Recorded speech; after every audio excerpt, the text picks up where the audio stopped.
ओशो कहते हैं, अगर कोई आपसे पूछे कि जीवन क्या है, तो शायद आप कहें, सांस चल रही है, दिल धड़क रहा है, शरीर सक्रिय है।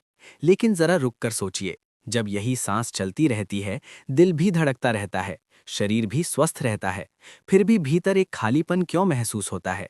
ऐसा क्यों होता है कि सब कुछ होते हुए भी कुछ अधूरा लगता है? ये प्रश्न साधारण नहीं है और इसका उत्तर भी शरीर में नहीं मिलता। ये प्रश्न वहां से उठता है जहां जीवन दिखाई नहीं देता लेकिन महसूस होता है। वहीं से आत्मा का विषय शुरू होता है। भारतीय दर्शन में आत्मा को कभी वस्तु की तरह नहीं समझाया गया। आत्मा को किसी आकार, रंग या रूप में नहीं बांधा गया। कारण साफ था, जो स्वयं देखने वाला है उसे देखा नहीं जा सकता। जो अनुभव कर रहा है वो अनुभव की वस्तु नहीं बन सकता। इसीलिए आत्मा को परिभाषा से नहीं, गुणों से पहचाना गया। जैसे अग्नि को उसके जलाने के गुण से जाना जाता है, जैसे सूर्य को उसके प्रकाश से, वैसे ही आत्मा को उसके 7 मूल गुणों से जाना गया। बहुत लोगों को ये भ्रम होता है कि आत्मा कोई अलग सत्ता है जो शरीर के भीतर बैठी हुई है। लेकिन प्राचीन दृष्टि में आत्मा कोई बैठी हुई चीज नहीं है। आत्मा जीवन का आधार है। शरीर एक उपकरण है, मन एक माध्यम है और आत्मा वो चेतन सत्ता है जिसके कारण अनुभव संभव होता है। इसीलिए कहा गया कि केवल शरीर से जीवन नहीं बनता और केवल आत्मा से भी नहीं, जीवन दोनों के मिलन से बनता है। अब प्रश्न ये उठता है कि आत्मा के 7 गुणों की बात कहाँ से आई? क्या ये किसी एक ग्रंथ की कल्पना है? नहीं, ये विचार उपनिषदों, गीता, सांख्य दर्शन और योग दर्शन में बिखरा हुआ मिलता है। कहीं इसे सीधे कहा गया, कहीं संकेत में, कहीं अनुभव के रूप में। आत्मा को सतोगुणी कहा गया, लेकिन सतोगुण कोई नैतिक गुण नहीं है। ये मन का गुण भी नहीं है। ये चेतना की अवस्था है, शुद्ध, स्थिर, स्पष्ट। जब कहा गया कि आत्मा के 7 गुण हैं, तो इसका अर्थ ये नहीं कि आत्मा के पास कोई सूची है। इसका अर्थ ये है कि जब आत्मा बिना विकृति के व्यक्त होती है, तो जीवन में 7 मूल अनुभव प्रकट होते हैं। ये अनुभव ना तो सिखाए जाते हैं, ना बनाए जाते हैं। ये स्वाभाविक हैं। पहला भ्रम यहीं से शुरू होता है। लोग समझते हैं कि प्रेम सीखना पड़ता है, शांति लानी पड़ती है, आनंद पाना पड़ता है। लेकिन यदि ये आत्मा के गुण हैं, तो इन्हें लाने की बात ही गलत है। जो पहले से है उसे लाया नहीं जाता, उसे केवल पहचाना जाता है। शक्ति को ही लीजिए। आमतौर पर शक्ति का अर्थ लोग बल, दबाव या प्रभुत्व समझ लेते हैं। लेकिन आत्मा की शक्ति वो नहीं है। आत्मा की शक्ति स्थिर होती है। उसमें हड़बड़ी नहीं होती, वो प्रतिक्रिया नहीं करती, वो स्थित रहती है। जिस व्यक्ति के भीतर आत्मा की शक्ति प्रकट होती है, वो बिना ऊंचा स्वर किए भी प्रभाव छोड़ देता है। उसकी उपस्थिति ही पर्याप्त होती है। ये वही शक्ति है जो मौन में भी मौजूद रहती है और शोर में भी नहीं खोती। जब ये शक्ति विकृत होती है, तब वही शक्ति क्रोध बन जाती है, आक्रामकता बन जाती है, नियंत्रण की इच्छा बन जाती है। लेकिन शुद्ध अवस्था में ये शक्ति केवल साहस है। वो साहस जो डर के बावजूद सही को चुनता है। वो साहस जो अकेले खड़े होने से नहीं घबराता। ये शक्ति किसी को हराने की नहीं होती, ये स्वयं में ठहरे रहने की क्षमता होती है। अब शांति को समझिए। शांति को लोग अक्सर परिस्थितियों से जोड़ देते हैं। अगर सब ठीक है तो शांति है, अगर कुछ बिगड़ गया तो शांति चली गई। लेकिन आत्मा की शांति परिस्थितियों पर निर्भर नहीं करती। ये भीतर की स्थिरता है। ये वो स्थिति है जहां मन की लहरें उठती तो हैं, लेकिन गहराई में कोई हलचल नहीं होती। जैसे समुद्र की सतह पर लहरें चलती रहती हैं, लेकिन नीचे गहराई शांत रहती है। जब आत्मा की शांति ढक जाती है, तब बेचैनी पैदा होती है। तब व्यक्ति हर समय कुछ न कुछ बदलना चाहता है, कभी स्थान, कभी लोग, कभी लक्ष्य। लेकिन बदलाव से बेचैनी खत्म नहीं होती, क्योंकि बेचैनी बाहर से नहीं आई होती। शांति कोई उपलब्धि नहीं है, शांति आत्मा की स्वाभाविक अवस्था है। जब मन का बोझ हल्का होता है, तब शांति अपने आप प्रकट होती है। ज्ञान को लेकर भी बहुत बड़ी गलतफहमी है। ज्ञान को जानकारी के साथ जोड़ दिया गया है। जितनी अधिक बातें याद हैं, उतना अधिक ज्ञानी मान लिया जाता है। लेकिन आत्मा का ज्ञान स्मृति पर आधारित नहीं होता। ये स्पष्ट देखने की क्षमता है। ये वो दृष्टि है जो चीज़ों को उनके नामों से नहीं, उनके सत्य से देखती है। आत्मा का ज्ञान ये नहीं कहता कि क्या सही है और क्या गलत, वो केवल ये दिखाता है कि क्या है। जैसे प्रकाश अंधकार से लड़ता नहीं, बस अंधकार को दिखा देता है, वैसे ही आत्मा का ज्ञान बिना विकृति के सत्य को देखने की क्षमता है। पवित्रता को नैतिकता से जोड़ दिया गया। क्या खाओ, क्या ना खाओ, क्या करो, क्या ना करो, इसे पवित्रता कह दिया गया। लेकिन आत्मा की पवित्रता का अर्थ है आसक्ति का ना होना। जहाँ कुछ पकड़ने की जिद नहीं, वही पवित्रता है। प्रेम को संबंधों में बांध दिया गया, लेकिन आत्मा का प्रेम संबंध नहीं है, वो अवस्था है। वो अवस्था जहां मैं और तुम की दूरी ढीली पड़ जाती है, जहां दूसरे का होना खतरा नहीं लगता। आत्मा का प्रेम स्वतंत्रता देता है, वो बांधता नहीं, वो अपेक्षा नहीं करता, वो किसी से कुछ चाहता नहीं, वो केवल होने देता है। इसीलिए जहां प्रेम में डर है, वहां आत्मा का प्रेम नहीं है, वहां मन का लगाव है। जब प्रेम विकृत होता है, तब वही प्रेम अधिकार बन जाता है, ईर्ष्या बन जाता है, असुरक्षा बन जाता है। लेकिन ये प्रेम की असफलता नहीं है, ये प्रेम की अनुपस्थिति है। जहां आत्मा का प्रेम होता है, वहां डर टिक नहीं पाता। अब सुख और आनंद की बात आती है, जिन्हें अक्सर एक मान लिया जाता है। सुख हमेशा किसी कारण से जुड़ा होता है। कुछ मिला तो सुख हुआ, कुछ अनुकूल हुआ तो सुख हुआ, और जैसे ही कारण हटा, सुख भी चला गया। इसीलिए सुख अस्थायी है। आनंद का स्वरूप अलग है। आनंद किसी कारण से पैदा नहीं होता, वो आत्मा की उपस्थिति का अनुभव है। जब मन वर्तमान में पूरी तरह उपस्थित होता है, बिना तुलना, बिना अपेक्षा, तब जो अनुभूति होती है, वही आनंद है। आनंद किसी घटना का परिणाम नहीं, बल्कि चेतना की स्थिति है। जब आनंद को वस्तुओं से जोड़ दिया जाता है, तब खालीपन पैदा होता है, क्योंकि वस्तुएं समाप्त हो जाती हैं और आनंद की मांग बनी रहती है। इसीलिए बाहर जितना खोजा जाता है, भीतर उतनी ही कमी महसूस होती है।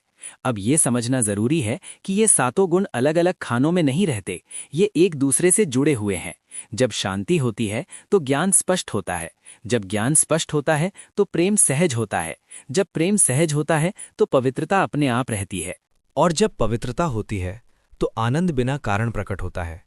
ये कोई आदर्श स्थिति नहीं है, ये आत्मा की मूल स्थिति है।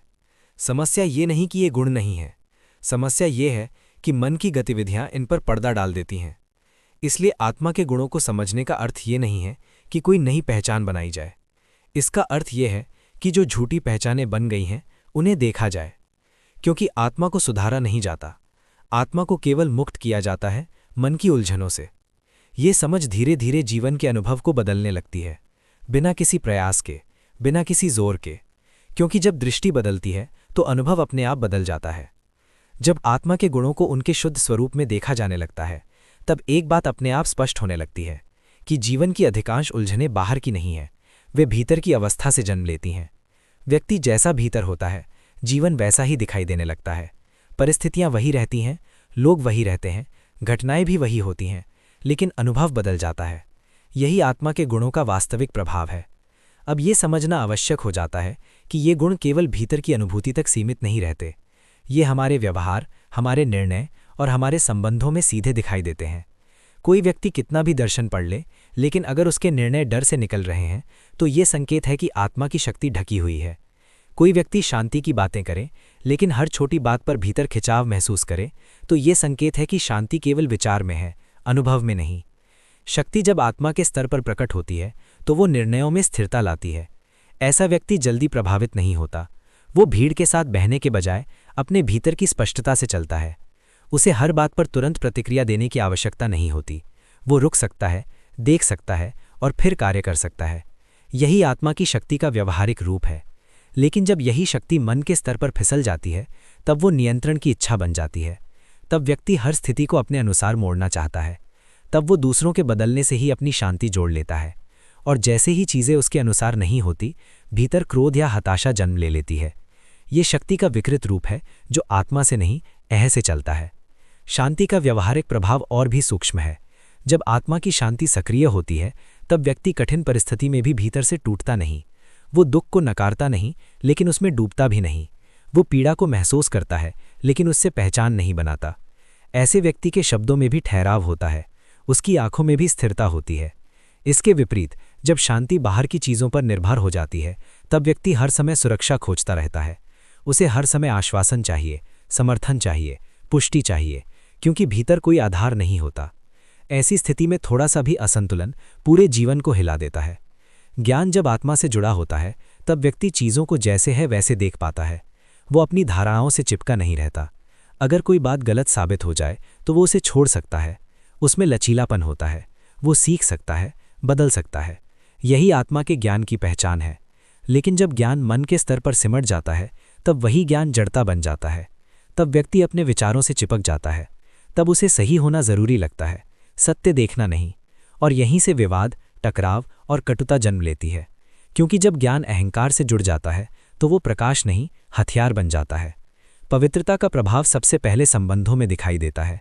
जब आत्मा की पवित्रता जीवित होती है तब व्यक्ति दूसरों को अपनी ज़रूरत पूरा करने का साधन नहीं बनाता। वो संबंध में भी स्वतंत्र रहता है और दूसरे को भी स्वतंत्र रहने देता है। वो पकड़ता नहीं, वो बहने देता है। लेकिन जब पवित्रता ढक जाती है तब संबंध बोझ बन जाते हैं। तब व्यक्ति दूसरों से कुछ चाहता है, ध्यान, प्रेम, सम्मान, सुरक्षा, और जैसे ही ये नहीं मिलता भीतर शिकायत पैदा हो जाती है। पवित्रता के अभाव में प्रेम भी लेन देन बन जाता है। प्रेम का व्यावहारिक रूप बहुत शांत होता है, उसमें दिखावा नहीं होता, वो शब्दों से अधिक उपस्थिति में व्यक्त होता है। जहां आत्मा का प्रेम होता है वहां व्यक्ति सामने वाले को बदलने की कोशिश नहीं करता, वो उसे समझना चाहता है, सुधारना नहीं। लेकिन जब प्रेम मन के स्तर पर गिर जाता है तब वही प्रेम अपेक्षा बन जाता है। तब प्रेम शर्तों के साथ आता है। तब अगर तुम ऐसे हो तो मैं प्रेम करूंगा जैसी स्थिति बन जाती है, और जहां शर्त है वहां प्रेम नहीं टिकता। सुख का व्यावहारिक प्रभाव ये है कि व्यक्ति छोटी छोटी बातों में भी प्रसन्नता महसूस कर सकता है। वो वर्तमान क्षण से जुड़ा होता है, उसे हर समय किसी बड़ी उपलब्धि की ज़रूरत नहीं होती। लेकिन यह सुख क्षणिक होता है और इसका होना बुरा नहीं है। समस्या तब शुरू होती है जब व्यक्ति सुख को स्थायी बनाने की कोशिश करता है। आनंद का प्रभाव बहुत गहरा होता है। आनंद में व्यक्ति बिना किसी कारण के भी हल्कापन महसूस करता है। वो अकेले में भी पूर्ण होता है। उसे लगातार किसी उत्तेजना की ज़रूरत नहीं होती। वो शोर से नहीं, मौन से जुड़ा होता है।